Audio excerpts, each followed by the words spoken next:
Good afternoon, friends.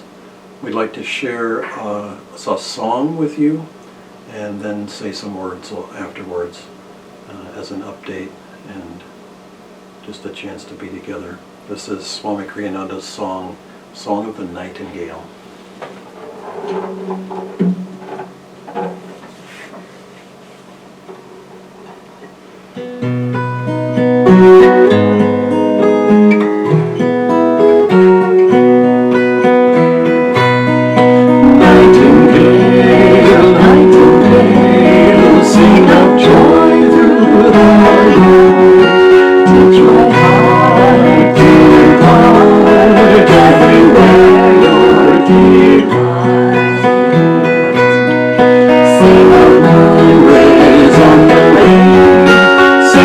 Love's not in vain. Every grief, every love has its own meaning song.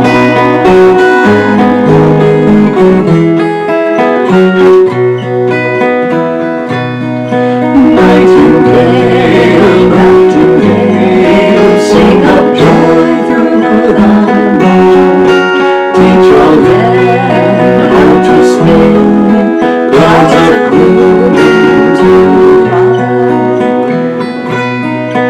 Without silence, what is song? Without night, where is dawn? Were it not for man's woes, he would smile at our wrongs.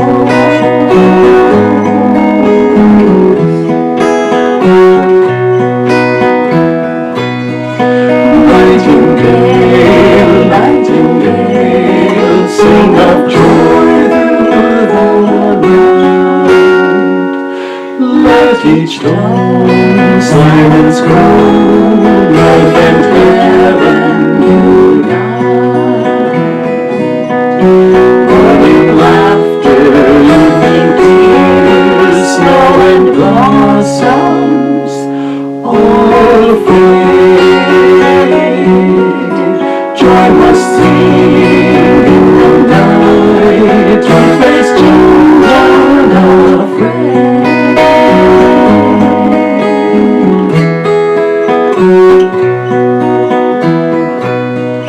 Nightingale, nightingale, nightingale.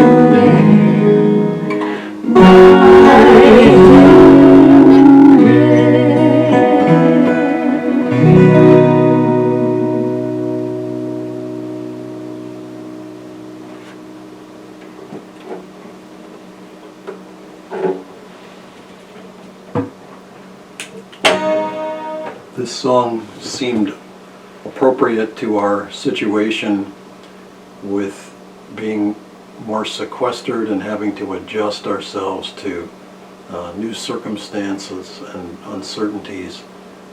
Swami is talking in this song about duality. Morning laughter, evening tears, snow and blossoms all fade. Joy must sing in the night to face change unafraid.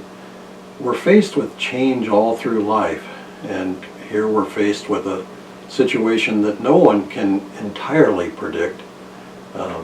Different experts have all sorts of mathematical models and so forth to discuss it, but we're adjusting ourselves as we go along. And I just wanted to share a couple of thoughts about how to do that in an effective way.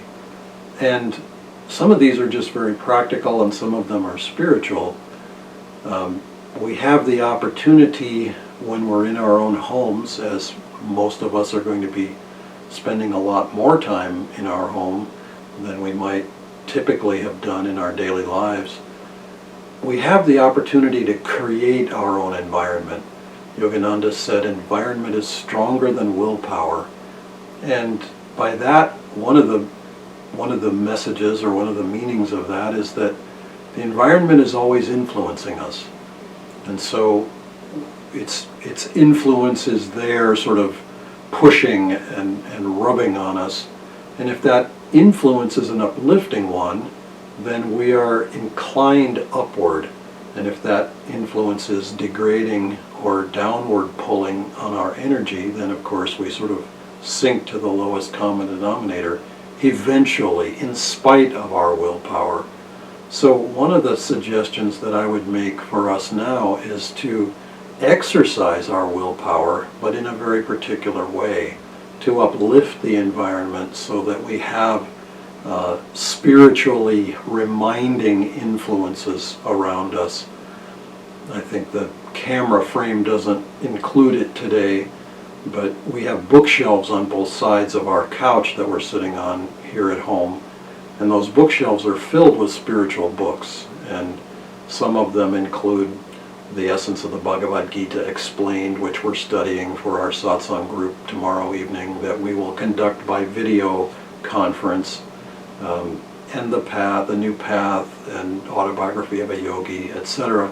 Those books sit there not just so that we can reach out and grab them periodically, but they also sit there so that we can be reminded that we're on a spiritual path and that our lives are dedicated. And so in this period, I'm just going to say one other thing and then invite Nirmala to speak. Let us take the time, because it's a bit uncertain, let's try to remind ourselves, keep sadhana strong, keep some of the little daily rhythms that we have. I don't know if you've ever noticed, whenever you see an advertisement for someone who is doing something on the computer or someone who is at home in their domestic scene and they want to sell a product, there's always in the picture a cup of something hot. It's just like the law. There has to be the cup of tea, coffee, whatever it is that people drink. And so I would suggest have that once in a day. Have your cup of tea. Have the little moment and have it in the afternoon. Swamiji used to have tea every afternoon at 5 o'clock. And often tea included him bringing some new thing that he had just written that day for people to read. But there was that little rhythm. It didn't happen every single day, but he himself usually took tea at 5 o'clock. And I don't say that that particular thing is important, but just to have familiar rhythms in the day is very centering and calming at a time when there are enough things that are uncertain that we are sort of having to adapt and adjust. So anyway, those are a couple of little thoughts, and we'll share more as the days come. Well, that's absolutely right. We need to make this time period when adults over 65 years old are invited and encouraged to self-isolate. We need to make this time cozy, comfortable. It can either be house arrest or it can be seclusion.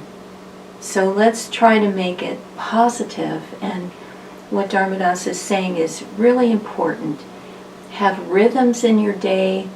We've started every day listening to Dr. Peter's update, which is helpful.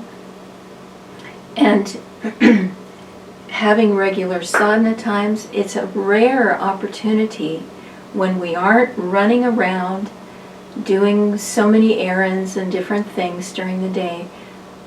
We're here, we're home. Make time to meditate. This is a golden opportunity. Swami used to say that, I think he was quoting Sai Baba in this quotation, a pleasure is an interval between two pains, and pain is an interval between two pleasures. We've all had a beautiful life here with so much prosperity in America. We've had a wonderful opportunity to live our lives for God through Ananda.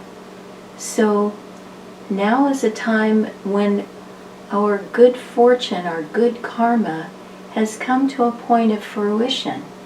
And God is asking of us, I've given you so many gifts. Will you love me? Will you trust me? Will you take my hand and walk through this with me?